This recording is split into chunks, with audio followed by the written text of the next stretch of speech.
네, 오늘 세례식이 우리에게 보여주는 말씀, 메시지가 있었다면은 오늘 이 설교 말씀은 여러분들에게 들려주는 하나님의 메시지인 줄 압니다. 하나님께서 우리를 어떤 사람이 되기를 원하시는가, 오늘 한번 우리가 말씀을 통해서 한번 더 배울 수 있었으면 좋겠습니다. 5장 1절 이렇게 시작하죠. 이것은 아담의 계보를 적은 책이니라. 그래서 나오는 아담의 계보라는 이 계보, 이게 2장 4절 잠깐 보실래요? 2장 4절 보면은 이것이 천지가 창조될 때 하늘과 땅의 내력이다, 이렇게 되어 있는 내력, 이것을 오늘 5장 1절에서는 아담의 계보다 이렇게 적고 있고요. 6장 9절에는 이것이 노아의 족본이라, 다 같은 히브리어 단어 톨레도트라는 단어를 쓰고 있습니다. 어쨌든 내력, 계보, 또 족보 이런 것으로 번역하고 있는데, 이걸 통해서 이제 아담의 자녀들, 아담의 후손들이 어떤 삶을 살았는가라는 족보, 계보를 적으면서 또 나름대로 어떤 메시지를 우리에게 주고 있는 것 같습니다. 이 족보는 많은 사람들이 이제 여기 나오는 몇 살 때 낳고 몇 살 때 죽었다, 이걸 계산해 보니까 결국 이걸 통해서 이제 지구의 나이를 측량하려고 하는 시도들이 굉장히 많이 있었습니다. 그래서 지구의 나이는 여기에 쭉 아담으로부터 이렇게 계산해 보니까 언제구나. 그래서 어떤 학자가 아담의 이 계보를 통해서 쭉 체크해 보니까 BC 4004년 10월 24일 9시 30분 45초에 창조했다, 이런 결론을 냈어요. 그래가지고 어떻게 됐는지 모르겠어요. 저는 글이 나와 있어요. 그렇게 해서 결국 지구의 나이는 6,000년이다. 지금 우리 2024년 살고 있으니까 6,000년 정도 된다. 젊은 지구론자들이 이제 그렇게 주장하는 하나의 근거가 되는 것이죠. 근데 사실 오늘 5장의 이 말씀은 지구의 나이가 얼마나 된가, 이것을 알려주기 위해서 지금 기록한 의도는 아니라는 사실을 여러분들이 기억했으면 좋겠고요.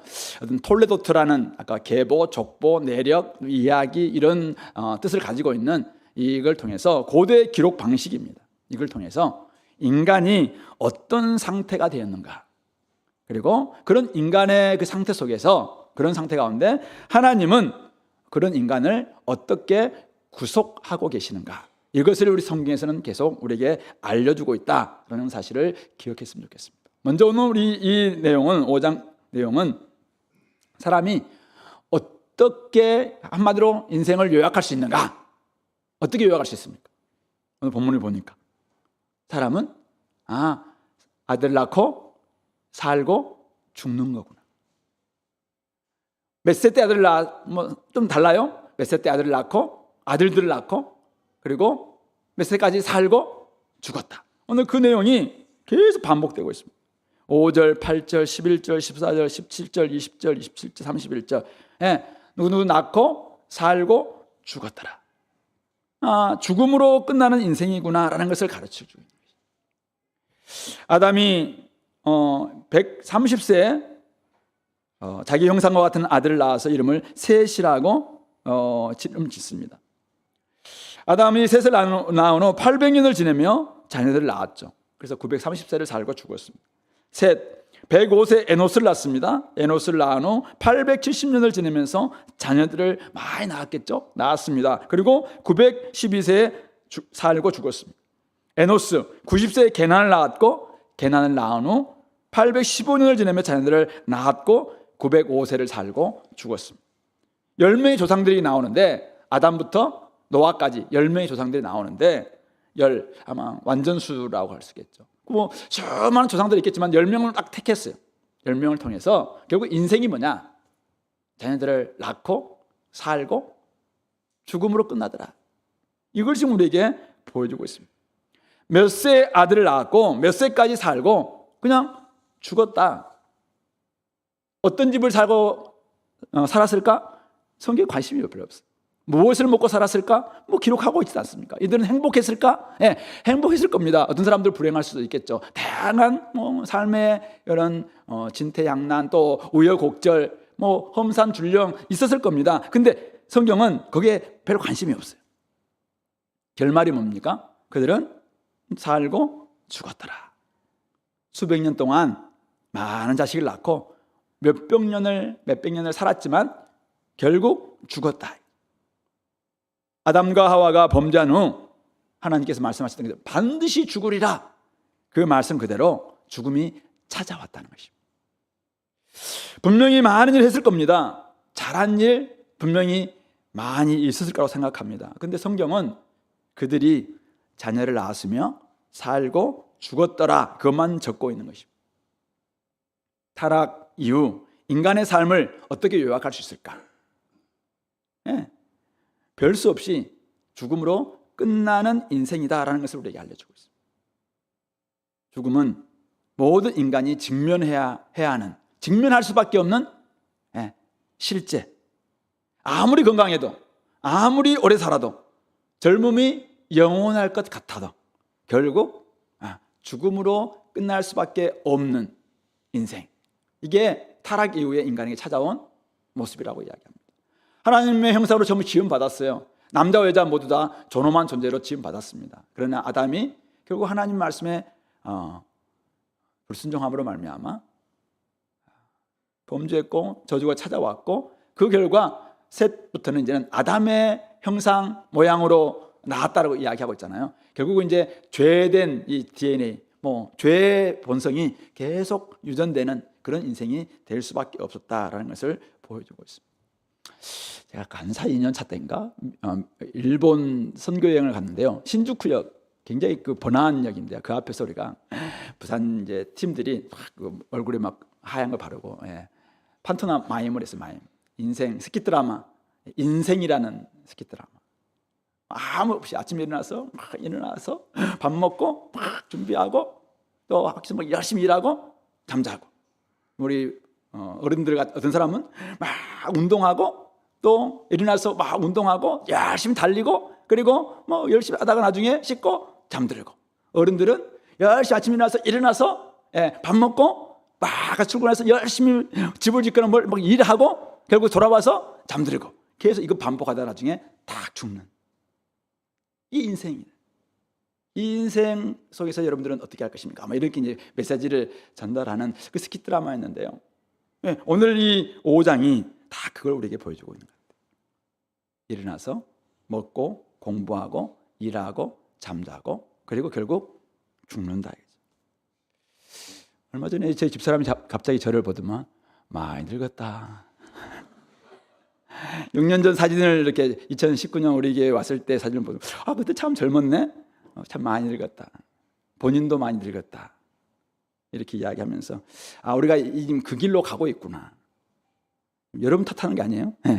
우리가 이 길로 좀 가고 있다. 여러분들도 다들 지금 이 길로 가고 있는 것입니다. 제가 가을을 좀 타는데요. 딱 어딘가 떠나고 싶어요. 그래서 지금 못 가고 있는 좀 있는데 지하 2층에 지금 거기에 머물고 있잖아요. 근데 한 번씩 이제 어딘가 떠나고 싶어요. 근데 갑자기 작년 올해 부모님이 갑자기 보고 싶더라고요. 부모님이 어머님은 2년 되셨고 아버님은 이제 7년 6년 됐나요? 이렇게 되셨는데요. 돌아가신 지가 참 저희 아버님 대단했던 분입니다. 제가 이야기했잖아요.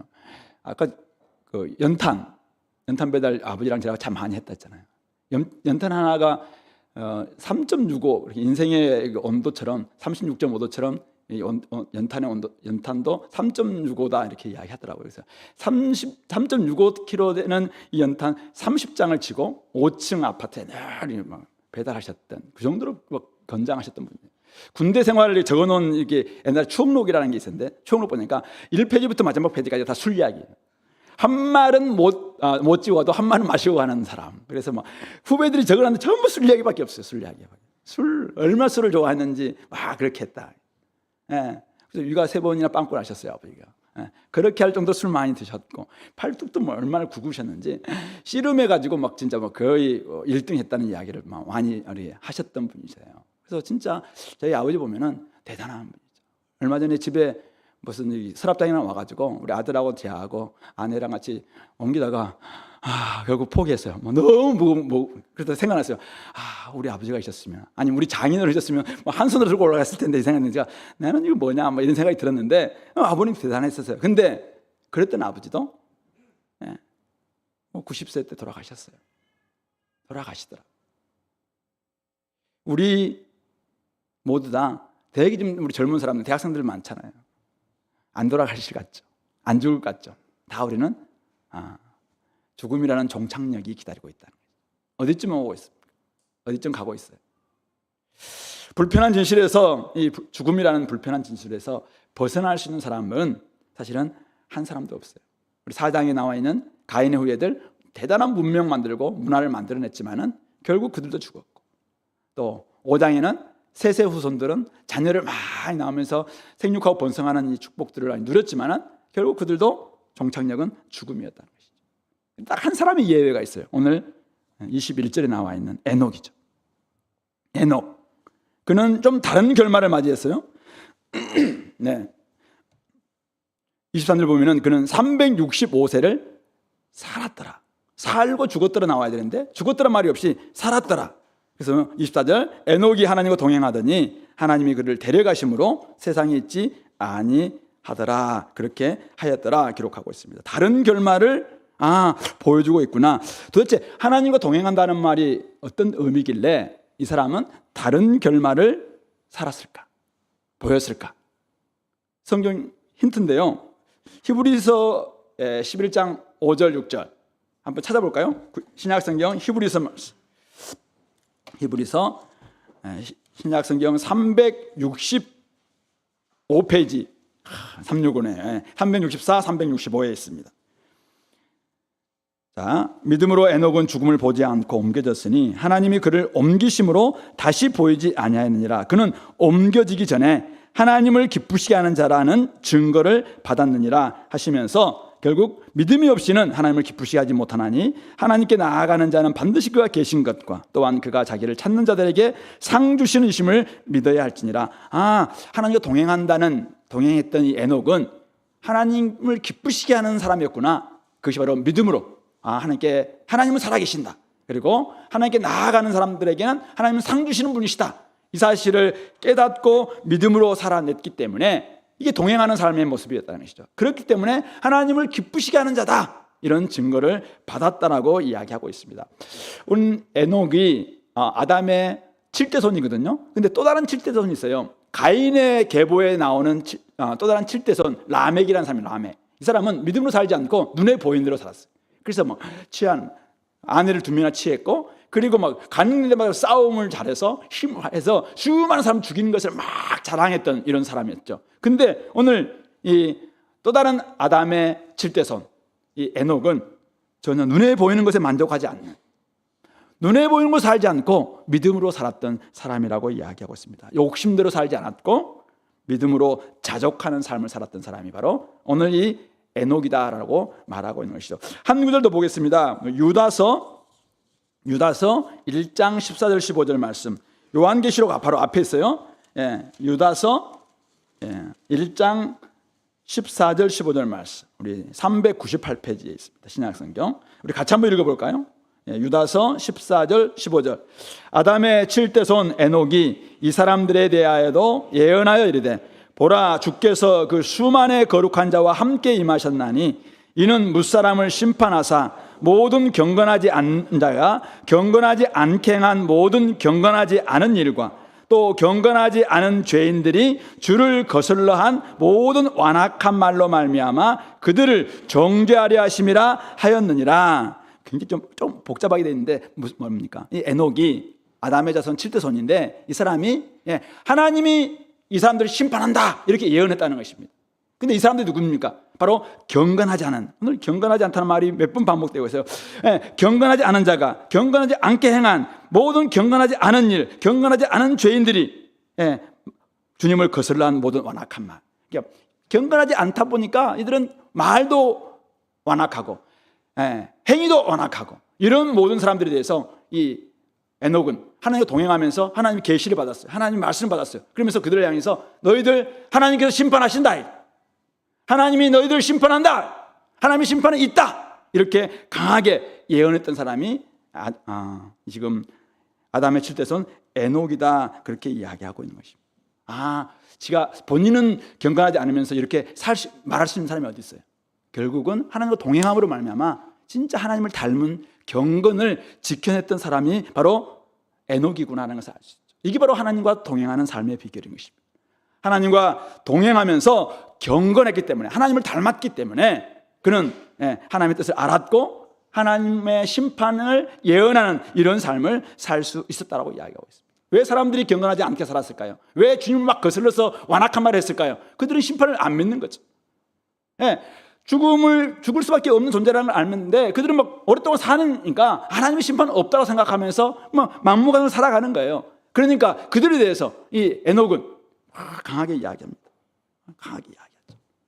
하나님의 심판이 있다라고 이야기하면서 분명하게 말씀하고 있는 것입니다. 에녹, 당시의 이 평균을 보니까 한 912세 정도 된다고 이야기해요. 에녹은 몇 살 때 죽었어요? 365세에 죽었어요. 그러니까 요즘 같으면 30대에 죽은 거예요. 어쩌면은 30대 세상이 없었죠. 요절이 요절. 근데 그의 삶은 하나님과 동행의 삶이었어요. 믿음으로 살아냈어요. 하나님 기쁘시게 하는 증거도 받았고 또 사람들을 향해서 하나님의 뜻이 이것이다 라고 외치는 그런 삶을 살다가 이제는 하나님이 그를 데려가셨다라고 이야기하고 있는 것입니다. 자, 에녹은 우리가 생각해 볼 때 그래도 오늘 우리 시대와는 좀 다르기 때문에 그가 이게 가능했겠지 이런 생각할 수 있잖아요. 자, 에녹이 어떤 시대를 살았을까요? 다시 우리 창세기 5장 가보면은, 자, 에녹이 몇 살 때 무두셀라를 낳았습니까? 65세 낳았거든. 65세. 자, 근데 무두셀라, 가장 오래 살았던 무두셀라, 969세를 살았던 무두셀라가 187세에 그의 아들 라멕을 낳습니다. 라멕 187. 그다음에 라멕은 182세에 노아를 낳습니다. 그러면 187 더하기 182세는 일을 하면은 369가 나오죠. 369예요. 369. 그리고 노아 600세 때 노아의 심판이 옵니다. 홍수가 시작돼요. 그러면은 369 더하기 600이니까 969가 나오죠. 무두셀레가 태어나서 무두셀레가 죽었을 때 결국은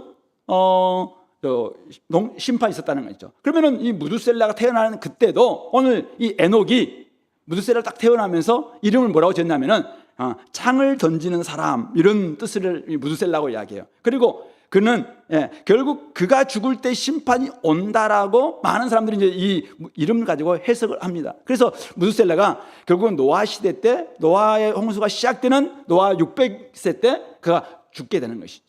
그러니까 결국 무두셀라가 태어났을 때 시대가 너무 암울하기 때문에 하나님이 이 무두셀라를 보내시면서 어떤 예언을 한 거죠. 계시를 준 거예요.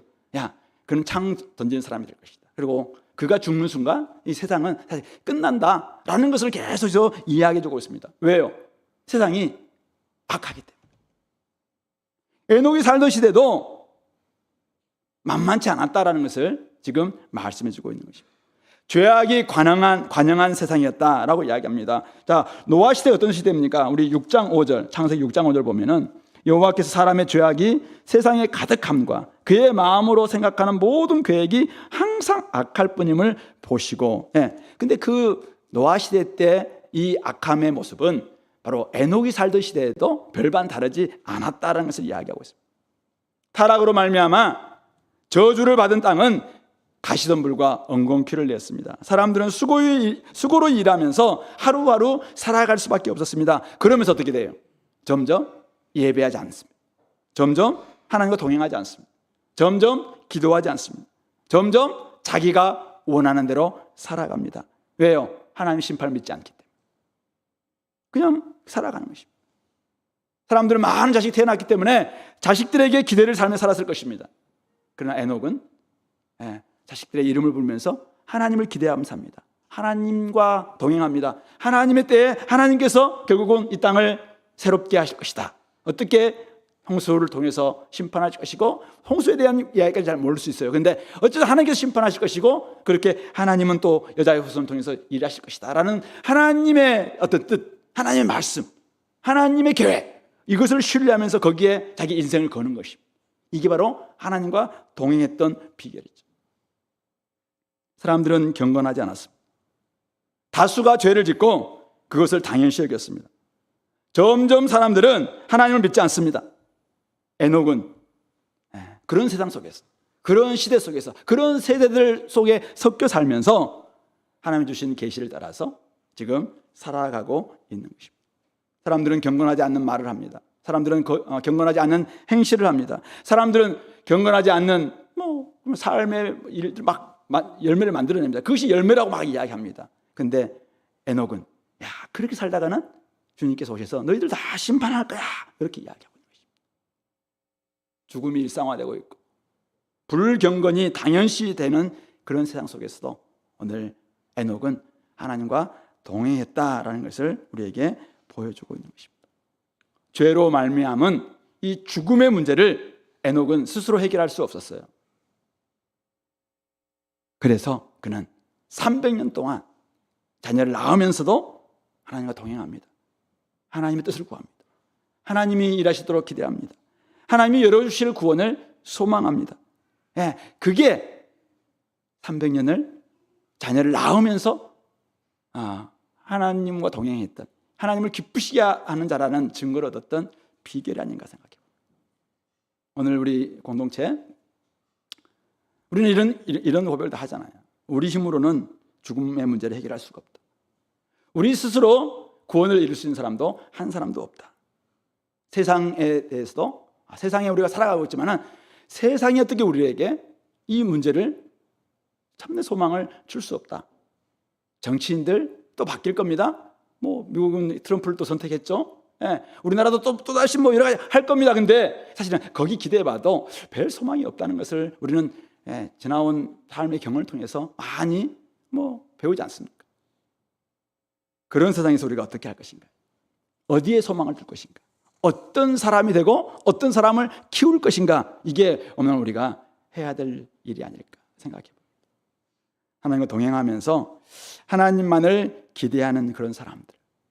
오늘 중요한 저는 이 대목이 300년을 하나님과 동행하며 자녀들을 낳았으며, 주어진 일이, 당시에 이들에게 주어진 일은 자녀들을 낳는, 키우는 이 일이 굉장히 중요한 일이었던 것 같아요. 근데 그는 300년 동안 자녀들을 계속 낳는 일들을 합니다. 주어진 일은 굉장히 소중한 일입니다. 오늘 우리에게 자녀를 낳는 일 소중합니다. 공부하는 일 주어진 일이기 때문에 굉장히 소중합니다. 직장에서 돈 버는 일 굉장히 소중합니다. 여러분들이 나가서 사람들과 함께 교제하는 일, 그것도 주님이 주신 주어진 일이기 때문에 굉장히 소중합니다. 굉장히 소중한 일이죠. 근데 그 일을 어떻게 하느냐, 소중한 하나님의 일을 맡긴 그 선물을 어떻게 하느냐죠. 누구와 동행하면서 하느냐, 이죠. 이게 오늘 에녹과 다른 사람들이 차별되는 이유입니다. 우리는 하나님과 동행하면서 그 일을 한다면은, 하나님을 동행하면서 오늘 자녀를 낳고 자녀를 기르고 자녀의 앞날을 위해서 열심히 준비한다면 하나님의 방식으로 그를 키우면서 세상을 살리는 역사를 아마 이룰 것이고 동참하게 될 것입니다. 그런데 만약 동일하게 자녀를 낳고 키우고 또 앞날을 막 위해서 공부시키는데 하나님과 동행하지 않고 세상의 방식과 세상의 가치관과 세상의 세계관과 세상의 신념과 동행하면서 살아간다면 아마 그 자녀는, 여러분들은 결코 하나님의 역사에, 살리는 역사에 동행할 수 없습니다. 동참할 수 없습니다. 비껴설 겁니다, 분명히. 하나님은 지금 막 이런 일들 하고 있는데 자기는 교회는 다녀요. 근데 하나님과 동행하지 않아요. 하나님의 말씀 가운데서 믿음으로 키우지 않아요. 믿음 방식으로 하지 않아요. 그렇다면 그가 어떤 자녀를 키울 겁니까? 아주 대통령이 될 수도 있고 훌륭한 사람이 될 수도 있겠죠. 근데 그 속에는 하나님에 대한 가치관, 세계관, 하나님 심판하시고 죽음의 문제를 해결하신 분에 대한 이런 부분들이 하나도 없다면 그가 사실은 뭐란 거예요? 그냥 죽음으로 끝나는 인생이 될 수밖에 없지 않겠냐. 일도 마찬가지예요. 여러분 직장 일도 마찬가지고 공부도 마찬가지입니다. 동일합니다. 그런 점에서 하나님과 동행하는 영성, 하나님과 동행하는 삶의 방식, 하나님과 동행하는 제자도, 저는 이게 가져야 될 모습이고, 그런 사람에게 결국은 정말 우리에게 세상을 살리는 역사를 맡기시지 않을까 생각해 봅니다. 무병장수 시대를 꿈꾸죠. 그러나 아무리 그래도 유병장수 시대가 될 거라고 이야기합니다. 건강한 사람을 키우는 것 중요합니다. 자녀를 낳지 않는 시대다 보니까 참 우리가 자녀를 1명, 2명 낳는 일도 굉장히 귀한 일인데도 사실 너무 어렵죠. 사실은 또 때로는 우리도 유혹받기도 하고. 애 한 명 태어나면은 얼마나 많이 사실 어렵습니까? 오늘 이제 아까 자매들, 우리 형제들 다 훌륭한 사회인들인데 자녀를 키우는 이 동안은 사실은 아이들의 삑삑 물어다고 잠도 못 자고 이렇기 때문에 한동안은 여기에도 매달릴 수밖에 없잖아요.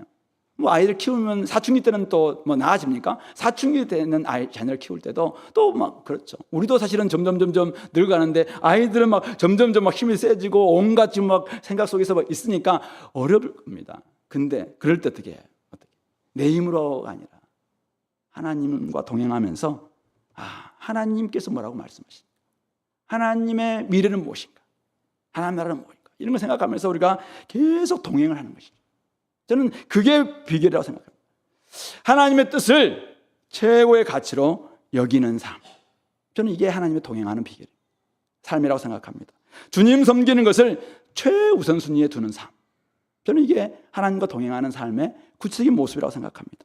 주님보다 더 귀한 것은 없다라고 고백한다면 진짜 주님과 동행하는 것입니다. TWG, Time with God. 날마다 하나님과 걷는 겁니다. 하나님과 시간을 맞이하는 겁니다. 습관처럼 그냥 뭐 아무런 생각도 없이 하라는 말이 아니라 여러분들이 걸어가면서도 일을 하면서도 내가 지금 어느 길로 가고 있는가, 삶의 방향의 끝이 무엇인가, 하나님이 뭐라고 말씀하시는가 늘 이걸 기대하는 것이죠. 기억하는 것이죠. 그런 점에서는 하나님과 동행하는 하루가 최고의 하루다. 저는 그렇게 믿습니다. 그렇게 믿는 사람들은 저는 믿음으로 자기를 더 거기에 투자할 거라고 생각하고 자녀들을, 또 우리의 후배들을, 우리의 제자들을, 우리의 성도들을 저는 거기에 정말 그런 모습으로 키우지 않겠는가, 그렇게 생각해 봅니다. 어떤 사람들이 묻습니다. 야, 뭐 죽음의 문제, 네가 죽어봤냐? 이렇게 이야기하죠. 그때 우리는 죽어보지는 않았지만 죽어보신 분이 계시다. 죽어보신 분이 하신 말씀이 굉장히 진리다. 그래서 우리는 죽음의 문제를 해결하신, 죽음을 이기고 생명을 주신 주님을 믿고 믿은 사람들에게는 이제는 너에게 생명이 있다, 영생이 있다라고 이야기하고 있잖아요. 그런 데서 우리는 에녹 되게 부럽죠. 근데 우리 신약에 살고 있는 예수를 믿는 사람들은 다 에녹이에요. 이미 우리는 영생이 주어졌어요. 이 죽음의 문제가 예수를 믿는 순간 해결됐어요. 나는 부활이요 생명이니 나를 믿는 자는 죽어도 살겠고 살아서 나를 믿는 자는 영원히 죽지 아니하리라. 우리에게 영생이 주어진 거예요. 하나님 나라의 생명이 이미 주어졌어요. 그래서 바울은 우리가 그리스도와 함께 살았고 함께 일으키셨고 함께 하늘에 앉혀졌다라고 이야기하고 있어요. 이미 앉혀진 존재예요. 이미 우리는 하늘에 앉아있는 존재예요. 여기가 지금 하늘이에요. 하늘. 하나님 옆에 계시는 존재라는 것이죠. 그러니까 우리가 매일매일 하나님과 동행하는 삶이죠. 우리는 육신으로 죽을 거예요. 그러나 우리는 영원히 죽지 않는 존재가 이미 되는 것이죠. 이게 사실은 얼마나 놀라운 축복이냐. 그렇다면은 나의 죽음의 문제가 해결됐구나. 그럼 어떻게 해요? 내 옆에 보니까 아직도 죽음의 문제 해결되지 않아서 죽음으로 끝날 수밖에 없는 그 인생 속에서 온갖 지금 거기 아둥바둥 살고 있는 사람들에게 어떻게 해요? 그들에게 소망을 심어줘야죠. 그래서 진짜 이 죽음의 문제를 해결하신 분이 계시다. 죽음을 이기시고 부활하심으로 말미암아 진짜 소망을 우리에게 주신, 생명을 주신 우리 주님이 계시다. 그분이 나의 삶을 바꾸었고 그 바뀐 사람들이 얼마나 많은지 몰라. 우리 연수형제가 아까 이야기했던 것처럼 이곳에 오니까 우리 이정욱 집사 때는 처음에 왔지만 지금은 이정욱 집사 저는 안 와도 이제 올 수 있는 이런 사람이 된 거잖아요. 그렇게 진짜 소망을 발견한 사람들은 오늘 우리 삶을 그렇게 자기가 투자할 수 있다. 교회가 무엇인가? 세상을 구원하기 위해서 주님은 지금도 움직이고 계십니다. 온 세상을 구원하기 위해서 움직이고 계시는데 그 주님의 몸으로서 우리가 세상에 있는 거죠. 그래서 우리는 세상을 위한 교회입니다. 세상의 소금이고 세상의 빛입니다. 세상을 비추기 위해서 산 위의 동네 교회라고 이야기합니다. 산 위에 있는 집처럼 딱 빛을 등대처럼 돼야 됩니다. 그러니까 우리가 곳곳에 그게 불경건한 세상이든지 불의한 세상이든지 그곳에 우리는 늘 있는 것입니다. 거기에서 어떻게 해요? 우리가 에녹처럼 하나님과 동행한다면 불경건을 버려야죠. 욕심을 버려야죠. 그래서 끊임없이 주님과 동행하면서 욕심을 버리고 하나님 오늘 나에게 오늘 주셨던 말씀 가지고 살아내려고 애를 쓰는 거죠. 그럴 때 그들이 그게 뭔데? 하고 오지 않겠습니다. 그런 점에서 우리가 오늘 하나님과 동행하는 삶을 통해서 죽음으로 다 지금 가고 있어요. 다 죽음으로 가고 있습니다. 그 사람들을 이제 방향 바꿔서 영생으로, 생명으로 인도하는 그 일에 우리가 함께 나설 수 있게 됐으면 좋겠습니다. 우리 힘으로 잘 안 될 거예요. 그러나 성령의 능력이 이 일을 하게 만듭니다. 이미 오늘 세례 받으신 분, 그리고 이전에 세례 받으신 분들, 우리는 이미 죽은 사람들이잖아요. 그리스도와 함께. 그리고 다시 살아난 사람들이잖아요. 이것을 오늘 세례 받는 걸 보면서 우리가 축하도 했지만은 이미 우리에게는 그 세례로 말미암아 새로운 생명이 우리에게 주어진 사람들이잖아요. 이 죽음의 문제 해결됐어요. 에녹 부러울 게 아니라 진짜 우리를 부러워요. 우리가 대단한 사람들이에요. 그러니까 이제 우리는 다른 사람들을 이 일에 진짜 끌어들이기 위해서 애를 쓰는 것이죠. 그래서 우리가 전도 집회가 있는 것입니다. 그런 점에서 하나님과 동행하시고 무슨 일을 하든지 하나님과 동행하면서 하나님 나라의 가치관, 세계관, 그것으로 좀 삶을 살아내시고 진짜 하나님을 기쁘시게 하는 자다. 야, 여기도 하나님을 기쁘시게 하고 저기도 하나님을 기쁘시게 하고, 야, 우리 주은혜 교회는 다 하나님을 기쁘시게 하는 자다. 이런 증거를 받는 믿음의 사람들 다 될 수 있게 되기를 이 말씀으로 권면드립니다. 같이 한번 기도할까요? 오늘 말씀을 좀 기억하면서 하나님 아버지, 제가 하나님과 동행하는 믿음의 사람 될 수 있도록 도와주십시오. 우리 자녀들이 하나님과 동행하는 믿음의 자녀들이 될 수 있도록 도와주십시오. 내가 지금 맡고 있는 우리 조원들이 하나님과 동행하는 믿음의 사람들 될 수 있도록 인도하여 주옵소서. 세상이 어떻게 말한다 할지라도, 어떻게 살아간다 할지라도 그것을 따라가는 사람들이 아니라 도리어 그들을 주님께로 인도할 수 있는 그런 사람 될 수 있도록, 생명 가진 사람, 성령의 사람들 다 될 수 있도록 인도해달라고 같이 한번 기도하겠습니다. 하나님,